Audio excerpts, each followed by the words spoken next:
High বন্ধুরা, আমি মৌসুমি। তো রোজ প্রত্যেক দিন আমি মাঠে যোগা ব্যায়াম করতে আসি। তো অন্য দিনের মতন আমি আজকেও এসেছিলাম, হাঁটার পর যোগা করতে এলাম। প্রতিদিন যেমন আমি যোগা করি, তা আমাদের পাশে একটা গ্রুপ প্রতিদিন যোগা করেন ওনারাও, ঠিক আছে। কিন্তু আজকে ওনাদের দেখছি প্রত্যেকেই আজকে পতাকা নিয়ে এসছে, পতাকা উত্তোলন করবে বলে।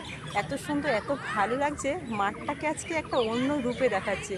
যেহেতু আজকে 15ই আগস্ট, তাই ওনারা পতাকা নিয়ে এসছে পতাকা উত্তোলন করবে বলে। চলুন আপনাদের আমি দেখাচ্ছি। ওই দেখুন, ওনারাও পতাকা লাগিয়েছে। দাঁড়ান, এই দেখুন, ওইখানে গ্রুপ ছিল, একটা গ্রুপ, ওনারা প্রত্যেকদিন যোগা করতেন। তো আজকে ওনারা পতাকা নিয়ে এসছে। আজকে ছোট ছোট বাচ্চারাও মাঠে খেলছে। অন্যদিন এইভাবে মাঠটাকে দেখা যায় না, সাধারণত দেখা যায় না, আজকে দেখা যাচ্ছে, ঠিক আছে। মানে আজকে অন্যরূপ দেখা যাচ্ছে মাঠটার। দারুণ লাগছে, দারুণ। আজকে 15ই আগস্ট স্বাধীনতা দিবস উপলক্ষে সবাইকে আমার ভালোবাসা রইল।